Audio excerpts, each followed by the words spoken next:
Goregaon street programme पर आदित्य ठाकरे ने जानिए क्या कुछ कहा।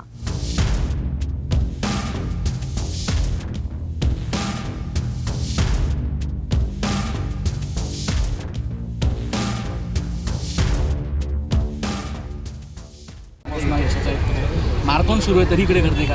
नक्कीच मॅरेथॉन पण सुरू आहे, इथे पण गर्दी आपण पाहतोय. मुंबईकरांना मोकळ्या मैदानात खेळायला आणि उतरायला आवडत असतं. आपल्याला आठवत असेल आमचं सरकार असताना आम्ही एक संडे स्ट्रीट नावाचा कार्यक्रम सुरू केला होता. प्रत्येक वॉर्डमध्ये एक स्ट्रीट आम्ही बंद करायचो, एक रस्ता बंद करायचो आणि तिथे नागरिकांना खेळायला द्यायचो. मोकळं म्हणजे काही तुम्हाला सायकलिंग करायचं आहे, क्रिकेट खेळायचं आहे, स्ट्रीट क्रिकेट खेळायचं आहे, गल्ली क्रिकेट वगैरे हे सगळं होतं. हे सुरू झालं पाहिजे परत एकदा. मला वाटतं की सरकारचा विचार करणं गरजेचं आहे.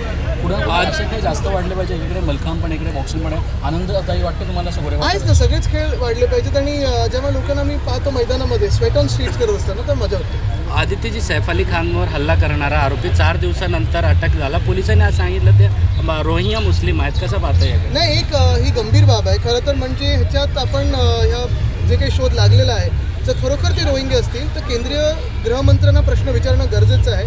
कारण हे त्यांचं फेलियर आहे. जर देशात आपल्या रोहिंगे येत असतील असे, गेले 10 वर्ष भाजपचं सरकार आहे, तिसरी टर्म सुरू झालेली आहे, बहुमताचं सरकार आहे, आणि हे होत असताना जर दुसऱ्या देशांमधून असे घुसायला लागले, मग केंद्र सरकारची नक्की जबाबदारी काय आहे आणि हे फेलियर आहे का केंद्र सरकारचं, हे देखील आम्हाला सांगणं गरजेचं आहे. कारण ही फारच गंभीर बाब आहे. जर असं खरोखर व्हायला लागलं असेल तर ह्याच्यावर कुठे ना कुठेतरी प्रधानमंत्री महोदयांनी देखील उत्तर देणं गरजेचं आहे. पण इकडे पाहायला गेलं की एवढी थम्पिंग मेजॉरिटी मिळाली नसून सुद्धा आता पालकमंत्र्यांचा वाद अजूनही सुरूच आहे आणि तिकडे RSF सुरू आहे. ते ठीक आहे, आता भांडणं तर चालू आहे. त्याच्यात सहपालकमंत्री तर पहिल्यांदा मी ऐकलं आहे. तर ठीक आहे, खाती फाडून दिलेली आहेत. आता अजून पालकमंत्रीपद पण फाडून दिलेलं आहे, त्याचं विभागणी केली आहे. गंमत जम्मत आपण पाहतोय. म्हणजे स्वार्थीपणा किती असावा लोकांमध्ये.